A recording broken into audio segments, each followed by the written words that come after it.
Thank you very much, Jim. It's hard to believe the anniversary of the miracle on the Hudson is only a week away, and even though the illustrious plane crash witnessed from the streets of Manhattan is long over, the survivors and Captain Sully himself still relive the memories every day.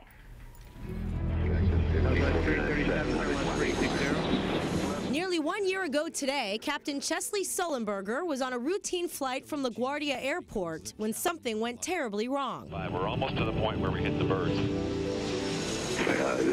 Cactus 1539 hit birds returning back towards LaGuardia. In the new documentary, Brace for Impact, Captain Sully retraces the steps of U.S. Airways Flight 1549, which he safely landed in the Hudson River. We're out of time, we're out of airspeed, we're out of ideas. This is it. And tonight at the premiere, Captain Sully reunited with some of the 155 passengers whose lives he saved. What's it like to see everybody again? Oh, it's great. It's a reminder of such good news where everyone worked together and everyone was safe. There's nothing that bonds people together like going through what we went through and then getting to the other side. At this point, I don't even think I'm in. I'm out here in the water. In fact, that might be me right there. Denise Lockie and Rob Koloje are two strangers who pulled together to rescue their fellow passengers, including Pam Siegel. I truly thought I could swim to Manhattan. I was going. I helped pull her into our raft, and I remember her vividly swimming. She was absolutely white or gray, ashen colored, but she always had a composure about her. I was one of the first ones out, and actually I pulled people out from here, people that were in the water. So you're a hero too? Well, no, not as much as Mr. Sullenberger, believe me. I say this is the Captain Brace for Impact.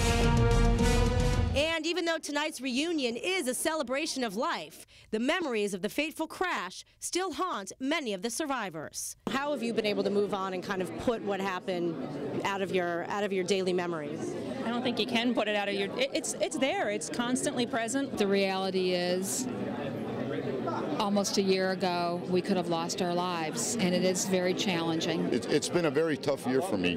Like I say, not only emotionally but physically. It really brings back memories that I don't want to think about anymore, you know? I just want to move ahead.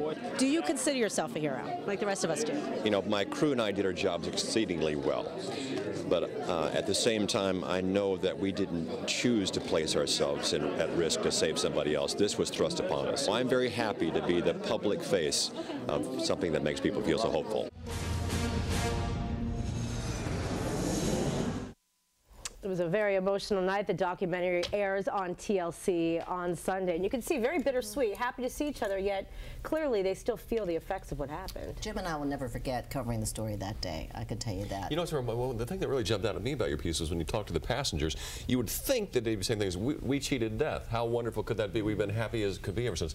No, there's still trauma involved with being in a situation like that 100%. that they still live with. Yeah. Exactly. And they live with it every day. I mean, but they also count their blessings. And what was Captain Sully like in person? You know, it's funny. It was nice to kind of have some, you know, kind of connection with him personally. He was very sweet, and he refused to take all the credit. That's what was so notable to me. Because you also see in the documentary, you meet the air traffic controllers that were there, and you know, it was really a team effort at the end of the day. Obviously, he saved everybody's lives, but it was just all the pieces were put together for everybody to have a happy ending. And that was a good piece you put together on